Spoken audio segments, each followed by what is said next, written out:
आई जसं बाळाचं धारण पोषण करते, तसं आवळा हे फळे संपूर्ण शरीराचं पोषण करू शकतात. संस्कृतात इतक्या थॉटफुली फळांना नावं दिली आहेत.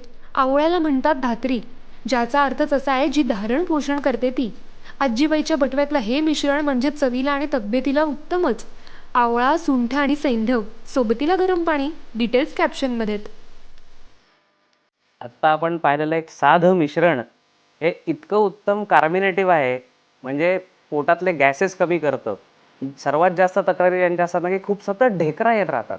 ढेकर आली की बरं वाटतं, काहीतरी अडकून राहिलंय असं वाटतं. ढेकर आलं तर सगळं मोकळं झाल्यासारखं वाटतं किंवा पोट एकदम गुबारा धरून फुग्यासारखं फुगलंय असं वाटतं.